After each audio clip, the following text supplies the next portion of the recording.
الرحیم واللاتی یأتین الفاحشۃ من نسائکم فاستشہدوا علیہن اربعۃ منکم فإن شهدوا فامسكوهن في البيوت حتى يتوفاهن الموت أو يجعل الله لهن سبيلا۔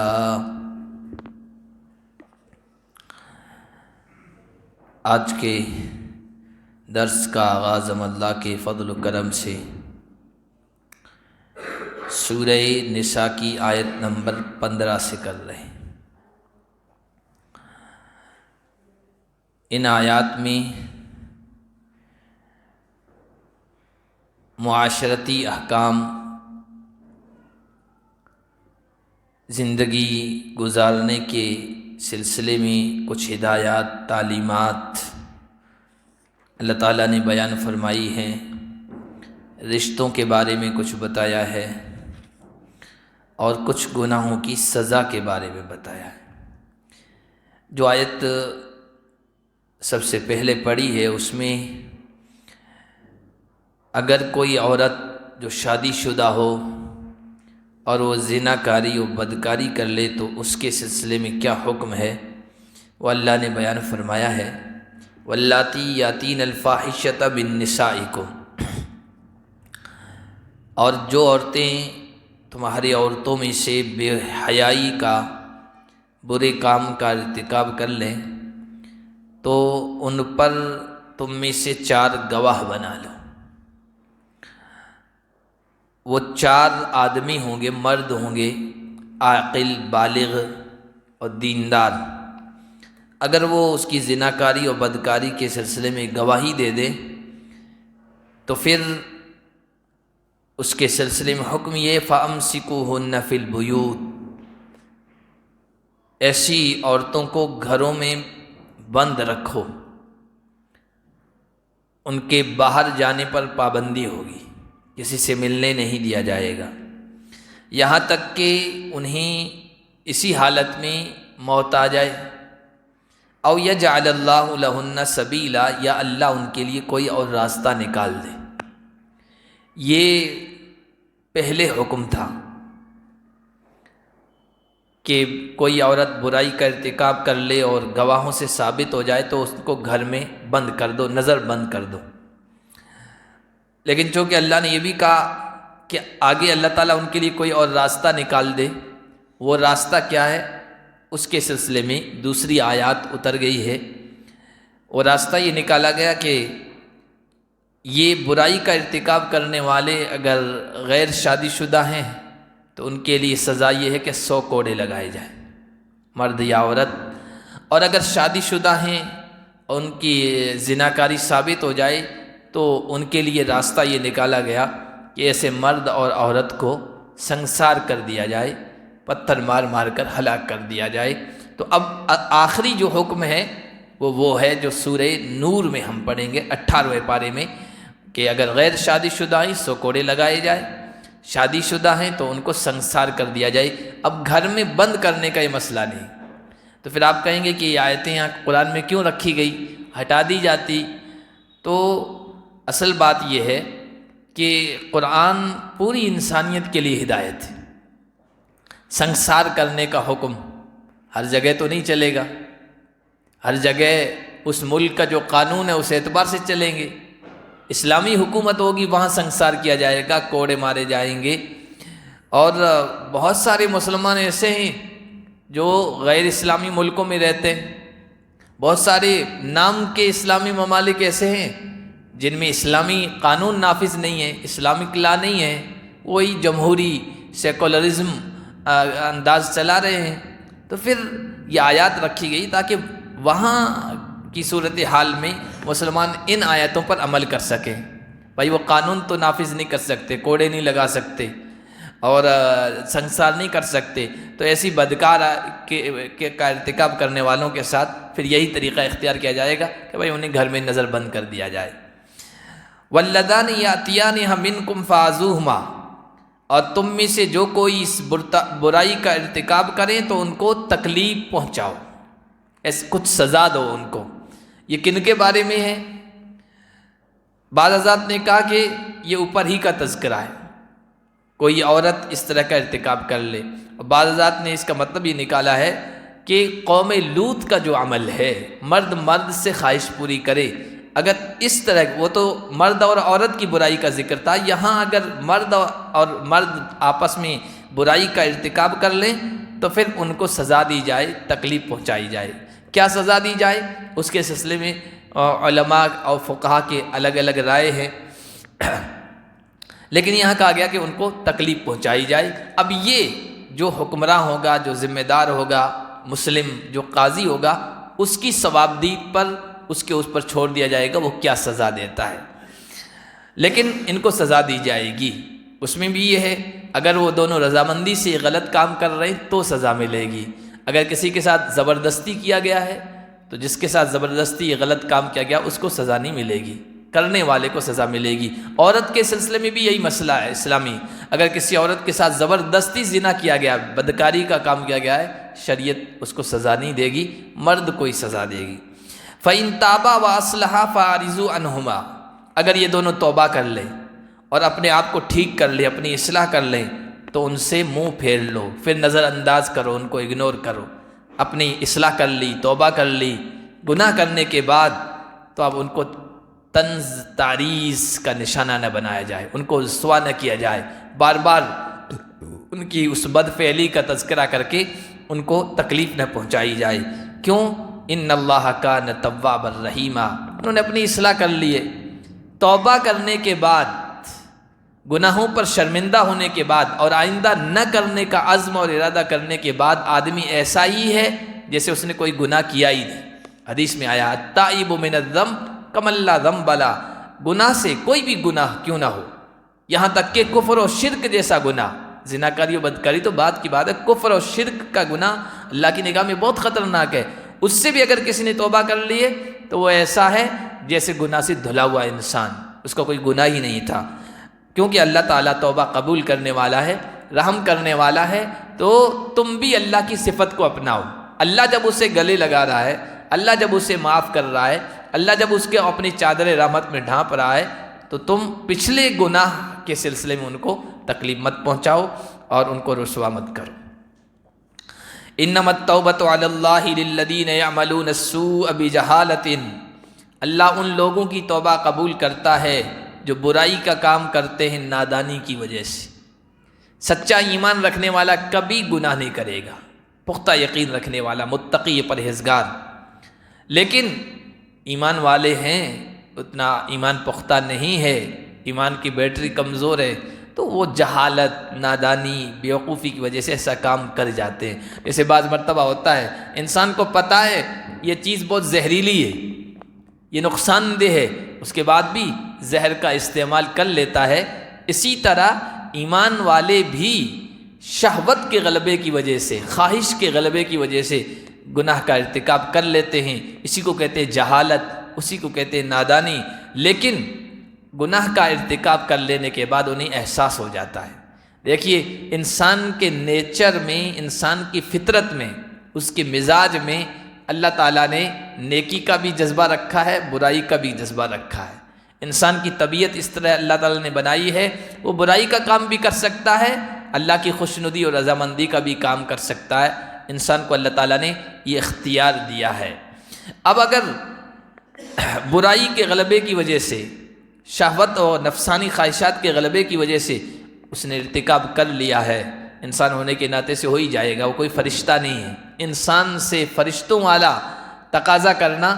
یہ انسان کے نیچر کے خلاف ہے، غلطی انسان سے ہو ہی جاتی ہے، خطا ہو جاتی ہے، لیکن اگر وہ شرمندہ ہو جائے، یتوبون من قریب،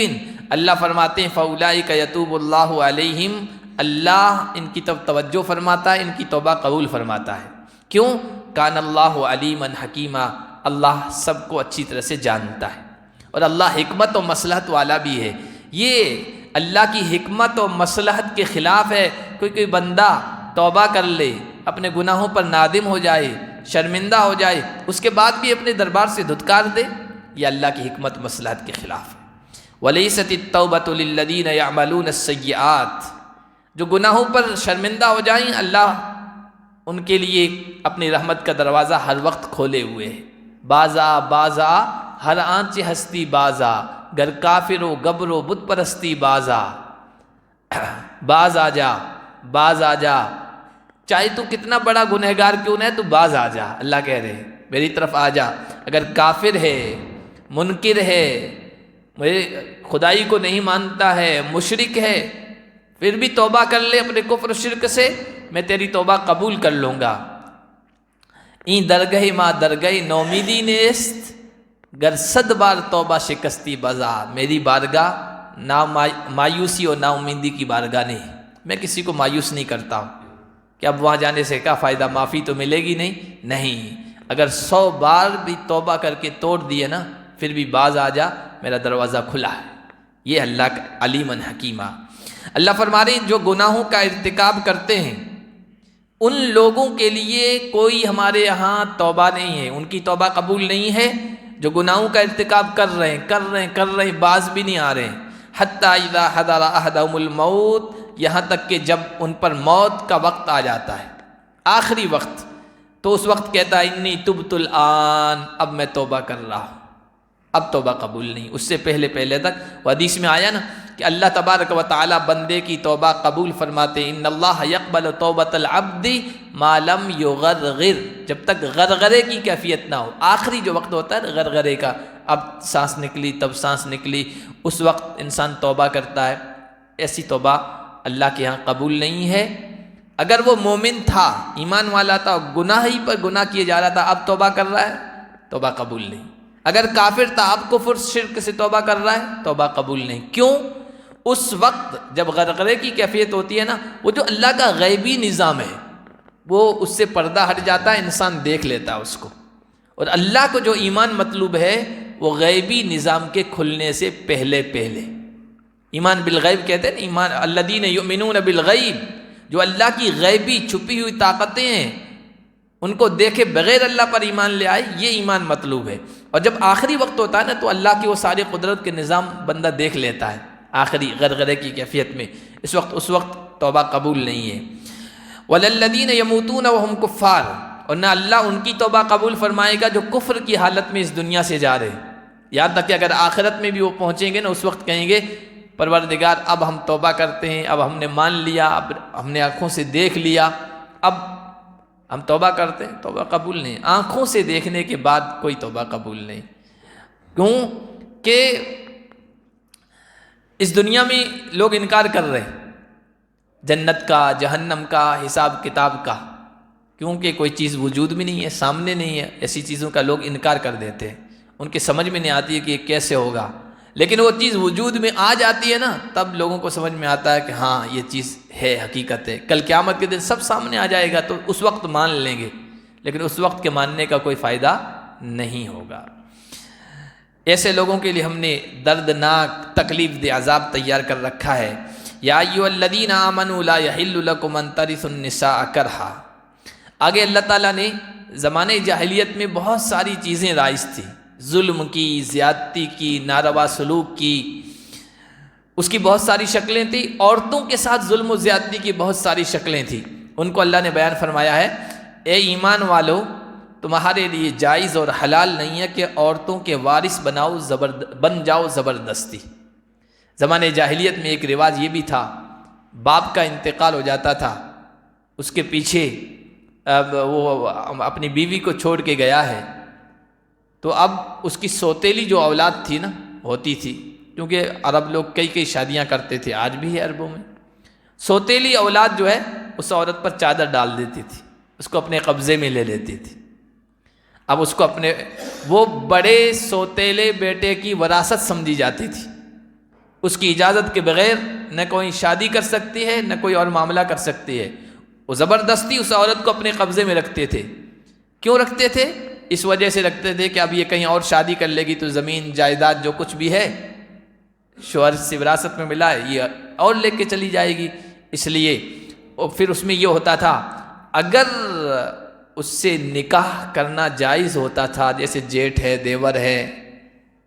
ان سے نکاح جائز ہے، تو وہ نکاح کر لیتے تھے، نکاح جن سے نہیں ہوتا تھا ایسے پیچھے وارث ہوتے تھے تو زبردستی روک کے رکھتے تھے تاکہ یہ زمین جائیداد کہیں اور نہ لے کے چلی جائے۔ تو یہ ظلم اور زیادتی کی شکل تھی، اسلام نے اس سے منع کیا ہے۔ آپ کسی پر زبردستی نہیں کر سکتے ہو، زبردستی وارث نہیں بن سکتے ہو۔ وَلَا تَعْزُلُوهُنَّ لِتَذْهَبُوا بِبَعْضِ مَا آتَيْتُمُوهُنَّ۔ بعض مرتبہ یہ بھی ہوتا تھا کہ شوہر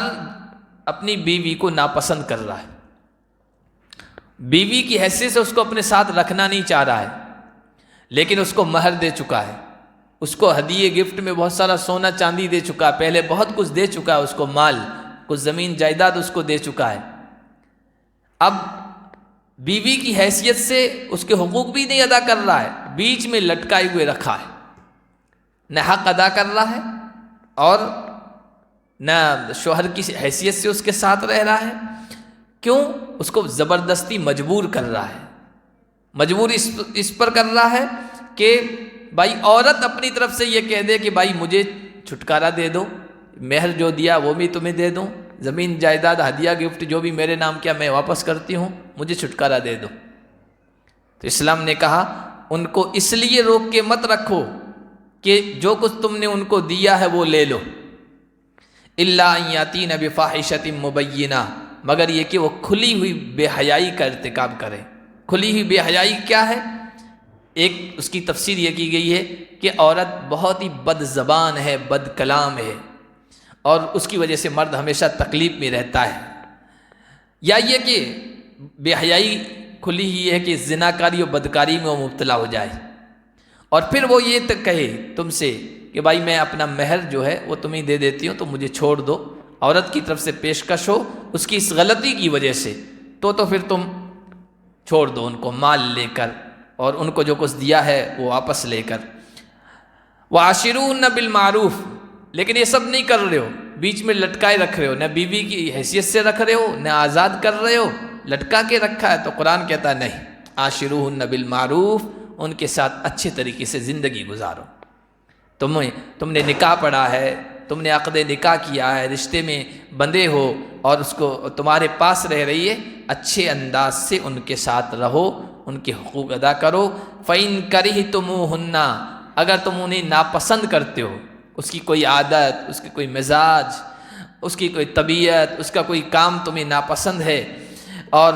تم اس کو لٹکائے ہوئے رکھ رہے ہو، شوہر بیوی کے جو حق ہوتے ہیں وہ بھی ادا نہیں کر رہے ہو، ایسا مت کرو، اچھے انداز سے زندگی گزارو۔ فَعَسَىٰ أَن تَكْرَهُوا شَيْئًا، ہو سکتا ہے تم کسی چیز کو ناپسند کرو اور اللہ نے اس میں بہت ساری بھلائی رکھی ہو۔ بعض مرتبہ ایسا ہوتا ہے آدمی سوچتا ہے اس کو چھوڑ کر دوسری شادی کر لوں گا، دوسری اس سے بھی خطرناک آ گئی۔ یہ بھی ہو سکتا ہے کہ تم نہ چاہتے ہوئے بھی اس کے ساتھ رہ رہے ہو، کیونکہ اسلام یہی تاکید کرتا ہے کہ بھائی نبھا کر زندگی گزارو۔ مزاج تو دونوں کے ایک جیسے ہو یہ تو کبھی نہیں ہو سکتا ہے، سگی بہنوں کے مزاج ایک جیسے نہیں ہوتے ہیں، سگے بھائیوں کے مزاج ایک جیسے نہیں ہوتے ہیں، یہ تو دوسرے خاندان سے اٹھ کے آئی ہے، اس کی تہذیب، اس کا کلچر، اس کا رہنا سہنا بالکل الگ تھا، بالکل تمہارے موافق ہو جائے ایسا تو نہیں ہو سکتا ہے۔ تو پھر ناپسندگی کے باوجود ان کے ساتھ رہو، اچھی زندگی گزارو، ہو سکتا ہے اللہ نے اس میں بہت بڑی بھلائی رکھی ہو جو تم نہیں جانتے ہو سکتا ہے اللہ تعالیٰ اس ایسی عورت کے پیٹ سے تمہاری اولاد ایسی پیدا کرے جو تمہاری فرما بردار ہو، نیک ہو، تمہاری خدمت گزارو، ایسی بھی شکلیں پیش آ جاتی ہے۔ عورت انتہائی بد مزاج، عورت انتہائی بد کلام، پریشان کر دینے والی، لیکن اولاد خدمت گزار بن گئی۔ تو اللہ تعالیٰ کی حکمت و مصلحتوں میں ہے جو ہم نہیں جانتے ہیں، تم ان کو لٹکا کے نہ رکھو، اچھی طرح سے زندگی گزارو۔ وَإِنْ أَرَدْتُمُ اسْتِبْدَالَ زَوْجٍ مَّكَانَ زَوْجٍ، بعض مرتبہ ایسا ہوتا ہے کہ جو نکاح میں ہے ٹھیک ٹھاک اس کے ساتھ زندگی گزر رہی ہے، لیکن دوسری عورت پسند آ جاتی ہے، اس کی نظروں میں اچھی، شوہر کی نگاہوں میں اچھی لگ جاتی ہے، تو اب اس کو اپنے نکاح میں لانا ہے، اس کو اپنے پاس رکھنا ہے، اور یہ بیوی اب اس کی نظروں سے گر گئی، اب اس کو چھوڑنا بھی ہے، لیکن اس کے نام پر بہت ساری زمین جائیداد مہر دیا ہوا ہے، بہت سارا۔ ہمارے یہاں تو مہر معمولی دینے کے رواج ہے نا، عرب لوگ بہت باغات دیتے تھے، کبھی کبھی سونا چاندی بہت کچھ دیتے تھے۔ حضرت فاطمہ کا جو نکاح یا ازواج مطہرات کا 400 درہم، 400 دینار، وہ تقریباً ہوتا تھا 400 درہم 60,000 کے قریب ہوتا ہے آج کل. 60,000 کون دیتا ہے؟ اکا دکا کبھی کبھی سنتے ہیں کہ فلاں نے مہر دیا ہے، ورنہ ہم 2,000 پر 1,500 پر 2,500 پر چھٹکارا پانے کی کوشش کرتے ہیں. وہ بھی دیتے نہیں ہیں، نقد بعض مرتبہ معاف کرانے کی کوشش ہوتی ہے. تو بڑا مال دیا کرتے تھے. اب بیوی پہلے والی بیوی کو چھوڑنا چاہتا ہے اور اس کو جو مال دیا ہے، مہر دیا، وہ کسی طریقے سے واپس بھی لینا چاہتا ہے. اب اس کے لیے عام طور پر لوگ کیا کرتے ہیں؟ بہانے ڈھونڈتے ہیں، اس کے کردار پر انگلی اٹھاتے ہیں، اس کے مزاج کے بارے میں جھوٹ کی باتیں، وہ بڑی بد کلام ہے، بڑی بد مزاج ہے، اس کا کردار ٹھیک نہیں ہے، اس کے تعلقات غیر سے ہیں. عام طور پر اس طرح کے الزامات لگا کر اس سے چھٹکارا پانے کی کوشش کرتے ہیں اور اس کو دیا ہوا مال واپس کرنے کی کوشش کرتے ہیں تاکہ دوسری عورت کو اپنے نکاح میں لے آئیں. تو اللہ فرما رہے ہیں اگر تم ایک بیوی کے بدلے دوسری بیوی کو بدلنا چاہتے ہو اور تم نے ان کو ڈھیر سارا مال دے دیا ہے، قنطار کہتے ہیں بہت ڈھیر کو، میں نے بہت زیادہ مال دیا ہوا ہے، فلا تاخذوا منہ شیئا. یہ شریفانہ بات نہیں ہے، یہ انسانیت نہیں ہے کہ تم ان سے مال واپس لے لو. اب تک جو کچھ بھی زندگی گزاری تم نے ان کے ساتھ گزاری ہے، ان سے نکاح کیا تھا، عہد و پیمان باندھا تھا، نکاح کا مطلب زندگی بھر ساتھ رہیں گے، ساتھ رہے بھی ہو. اب بعد میں حالات بگڑ گئے ہیں، اب تم بہانے ڈھونڈ رہے ہو اس سے سب کچھ وصول کرنے کا، واپس لینے کا. اللہ فرما رہے ہیں اس سے کچھ بھی واپس مت لو. اتاخذونہ بہتانا و اسما مبینا، کیا تم وہ مال لوگے بہتان لگا کر، تہمت لگا کر، کھلے ہوئے گناہ کا ارتکاب کر کے، الزامات لگا کر؟ یہ شریفانہ بات نہیں ہے، شریفانہ انداز نہیں ہے. آگے اللہ نے فرمایا وَكَيْفَ تَأْخُذُونَهُ وَقَدْ أَفْضَىٰ بَعْضُكُمْ إِلَىٰ بَعْضٍ، تمہیں اس کو دیا ہوا مہر مال واپس لیتے ہوئے تمہاری غیرت کیسے گوارا کرتی ہے، جبکہ تم ایک دوسرے سے قریب جا چکے ہو، ایک دوسرے سے فائدہ اٹھا چکے ہو. اور اخذنا منکم میثاقا غلیظا، انہوں نے تم سے پختہ عہد و پیمان لیا تھا، نکاح کے بندھن میں بندھے تھے، تو اس وقت یہی عزم و ارادہ ہوتا ہے کہ پوری زندگی ساتھ میں گزارنی ہے. یہی عہد و پیمان پختہ جس کی طرف اللہ اشارہ فرما رہے ہیں. تو کہا کہ ایسی شکل میں ان سے مال واپس لینے کی کوشش مت کرو، یہ اچھی بات نہیں ہے، یہ انتہائی گھٹیا حرکت ہے. وَلَا تَنْكِحُوا مَا نَكَحَ آبَاؤُكُم مِّنَ النِّسَاءِ إِلَّا مَا قَدْ سَلَفَ. آگے رشتوں کے بارے میں ذکر کیا ہے کہ جن عورتوں سے تمہارے باپ نے نکاح کیا ہے ان سے نکاح مت کرو. سوتیلی مائیں جو ہوتی ہے، باپ نے نکاح کر کے چھوڑ دیا یا باپ کا انتقال ہو گیا، اب سوتیلی ماں ہے، تو میں نے بتایا وہ بڑا بیٹا قبضہ کر لیتا تھا کبھی، اور کبھی ایسے عورتوں سے نکاح بھی کر لیتے تھے لوگ، کہا کہ نکاح کرنا درست نہیں ہے. مگر جو ہو چکا وہ ہو چکا، وہ اللہ گناہ معاف فرما دے گا. اب یہ کرنا درست نہیں ہے. یہ تو بہت ہی بری بے حیائی کی بات ہے. کیا باپ کی منکوحہ سے، باپ نے جن عورتوں سے شادی کی تھی تم ان سے شادی کر لو، یہ بہت ہی بری بات ہے، انتہائی ناپسندیدہ ہے اور بہت ہی برا راستہ ہے. حرمت علیکم امہاتکم، اب جو رشتے حرام ہیں ان کا تذکرہ اللہ تعالیٰ نے یہ چوتھا پارہ ختم ہو رہا ہے، اور اس میں رشتوں کے بارے میں جو حرام رشتے ہیں جن سے نکاح نہیں ہو سکتا ان کا مختصر یہاں ذکر فرمایا ہے. رشتے جو حرام ہوتے ہیں نا، ایک تو نسب کی وجہ سے، یعنی خونی رشتے کی وجہ سے، جیسے باپ ماں، بیٹی بیٹا، بہن بھائی، یہ سب رشتے ہیں. عورتوں میں لیں تو ماں ہے، بہن ہے، بیٹی ہے، بھتیجی ہے، بھانجی ہے، یہ خونی رشتے ہیں. کچھ خونی رشتوں کی وجہ سے رشتے حرام ہوتے ہیں، کچھ رضاعت کی وجہ سے، دودھ پینے کی وجہ سے، اور کچھ نکاح کی وجہ سے، یعنی دامادی رشتہ، ہم نے کہیں نکاح کیا، اب جس گھر میں نکاح کیا ہے جس عورت سے، اب اس کی جو ماں ہے وہ ہمیشہ کے لیے ہمارے حرام ہوتی ہے. تو کچھ رشتے ایسے ہیں جو ہمیشہ حرام ہیں، کچھ رشتے ایسے ہیں جو وقتی طور پر، عارضی طور پر، ٹیمپرری حرام ہیں. جیسے اب آئے گا کہ دو بہنوں کو ایک ساتھ نکاح میں جمع کرنا یہ صحیح نہیں ہے، جائز نہیں. لیکن یہ جائز نہیں ہے جو یہ عارضی وجہ سے، ایک بہن کا انتقال ہو جائے جس سے نکاح کیا تھا، اب اس کے بعد اس کی بہن سے نکاح کر سکتے ہیں. تو ان رشتوں کا یہاں تذکرہ کیا ہے کہ تمہاری مائیں تم پر حرام ہے. صرف مائیں نہیں، ماؤں میں پھر دادی بھی آ جائے گی، نانی بھی آ جائے گی، جو رشتہ اس طرح اوپر جائے گا. تمہاری بیٹیاں حرام ہیں، تمہاری بہنیں حرام ہیں، تمہاری پھوپھیاں حرام ہیں، تمہاری خالائیں حرام ہیں، وبنات الاخی بھائی کی بیٹیاں یعنی بھتیجیاں، وبنات الاختی بہن کی بیٹیاں یعنی بھانجیاں، وامہاتکم اللاتی ارضعنکم اور تمہاری وہ مائیں جنہوں نے تمہیں دودھ پلایا ہے۔ رضائی ماں جو ہو جاتی ہے وہ بھی حقیقی ماں کی طرح ہو جاتی ہے، اس سے نکاح درست نہیں ہے۔ واخواتکم من الرضاعہ، اب تو دودھ پینے پلانے کا رشتہ اب نہیں ہے، زیادہ دودھ پینے پلانے کا رواج بھی نہیں ہے، ڈبے کا دودھ آ جاتا ہے، دوسری شکل پیدا ہو گئی ہے۔ پہلے ایسا ہوتا تھا، دودھ پینے پلانے کا رشتہ بہت زیادہ تھا۔ اور تمہاری رضاعت کی جو بہنیں، جس عورت کا تم نے دودھ پیا ہے اس کی جو لڑکیاں ہیں وہ اب تمہاری بہنوں کی طرح ہوگی، حقیقی بہنوں کی طرح، تو ان سے بھی نکاح درست نہیں ہے۔ وَأُمَّهَاتُ نِسَائِكُمْ اور تمہاری عورتوں کی مائیں یعنی ساس، وَرَبَائِبُكُمُ اللَّاتِي فِي حُجُورِكُم مِّن نِّسَائِكُمُ اللَّاتِي دَخَلْتُم بِهِنَّ اور تمہاری وہ پروردہ، ربیبہ ربائب کہتے ہیں وہ بچی جس کی ماں سے کسی مرد نے نکاح کیا، کوئی عورت تھی کسی اور کی نکاح میں تھی، اس مرد کا انتقال ہو گیا یا طلاق ہو گئی، اس کی اولاد تھی عورت کے ساتھ، اب آپ نے اس سے شادی کر لی، اس کے ساتھ بچیاں آ رہی ہیں، وہ آپ کی پرورش میں ہے، آپ کے لطفے سے نہیں ہے، وہ پہلے شوہر سے ہیں۔ تو کہا کہ تمہاری وہ پروردہ جو تمہاری گود میں ہے، تمہاری ان عورتوں سے جن کے ساتھ تم نے دخول کر لیا ہے، کوئی جو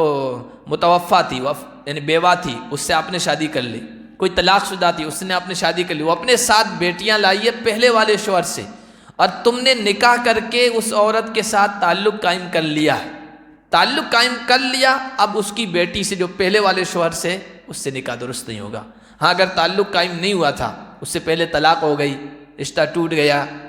تو پھر تو پہلے والے شوہر کی بیوی اس کی بیٹیوں سے نکاح جائز ہے، لیکن تعلق قائم ہونے کے بعد اس عورت کی جو دوسرے شوہر سے بیٹیاں ہیں ان سے نکاح درست نہیں ہے۔ فَإِن لَمْ تَكُونُوا دَخَلْتُمْ بِهِنَّ اگر ان عورتوں سے تم نے تعلق قائم نہیں کیا تو تم پر کوئی گناہ نہیں ہے۔ وَحَلَائِلُ أَبْنَائِكُمُ الَّذِينَ مِنْ أَصْلَابِكُمْ اور تمہارے بیٹوں کی بیویاں جو تمہارے نسل سے ہیں، یعنی بہو سے نکاح درست نہیں ہے، سسر کا نکاح بہو سے، لیکن یہ کہا کہ تمہاری نسل سے یعنی تمہارے خون سے، تمہارے نطفے سے تمہارے بیٹے ہیں وہ، اس سے معلوم ہوا لیپالک جو بیٹا ہوتا ہے، منہ بولا، دتک پتر کہتے ہیں، بڑا مسئلہ ہمارے ہندوستان میں اس کے سلسلے میں ہوتا ہے، تو وہ حقیقی بیٹا نہیں ہوتا ہے۔ کسی کو اپنا بیٹا بنا لیا، اولاد نہیں تھی اس کو بیٹا بنا لیا، اب اس کی شادی ہو چکی تھی اور اس نے اپنی بیوی کو طلاق دے دی یا اس کا انتقال ہو گیا، اب اگر آپ اس کو شادی کرنا چاہتے ہیں اور کوئی اور رشتہ حرمت کا نہیں ہے تو ایسے بیٹوں کی، منہ بولے بیٹوں کی بیویوں سے نکاح درست ہے، لیکن حقیقی بیٹوں کی بیویوں سے، بہو سے نکاح درست نہیں ہے، یہ رشتہ حرام ہے۔ اور یہ کہ تم دو بہنوں کو جمع کرو، دو سگی بہنوں کو جمع نہیں کر سکتے، بلکہ حدیث سے یہ پتہ چلتا ہے قریبی جو محرم رشتہ دار ہیں، عورتیں ہیں، ان کو بھی آپ نکاح میں اکٹھا نہیں کر سکتے، جیسے سگی بہنوں کو جیسے نہیں ہے، اسی طرح بھوا بھتیجی کو بھی نہیں، سگی بھوا بھتیجی یہ محرم عورتیں ہیں، جو سگی خالہ اور بھانجی کو بھی جمع نہیں کر سکتے، یہ حدیث میں آیا ہے، قریبی رشتہ دار عورتیں، کیونکہ سوتنوں میں عام طور پر تعلقات اچھے نہیں ہوتے ہیں، تو یہ جب آپ ایسی عورتوں کے نکاح میں لائیں گے تو عام طور پر تعلقات خراب ہوتے ہیں اور وہ سوتنی بن جاتی ہے، حالانکہ وہ بہنجی اور خالہ کا تعلق بڑا اچھا ہوتا ہے، بھتیجی اور بھوا کے تعلقات اچھے ہوتے ہیں، خوشگوار ہوتے ہیں، پیار بھرا رشتہ ہوتا ہے، لیکن اس طرح نکاح میں جمع کر لیا تو تعلقات خراب ہو جاتے ہیں۔ تو یہ اسلام نے کہا کہ دو سگی بہنوں کو بھی جمع نہیں کر سکتے، اور حدیث میں آیا بھوا بھتیجی جو سگی ہو ان کو بھی نہیں، بھانجی اور خالہ کو بھی نہیں کر سکتے ہیں۔ جو کچھ پہلے کر چکے ہو، چونکہ عرب قرآن نازل ہونے سے پہلے سگی بہنوں کو بھی نکاح میں جمع کرتے تھے اور اس طرح دوسرے رشتے بھی تھے، تو کہا کہ جو کچھ پہلے ہو چکا اللہ گناہ معاف کرے گا، کیونکہ ان اللہ کان غفور الرحیمہ، اللہ بخشنے والا ہے، رحم کرنے والا ہے۔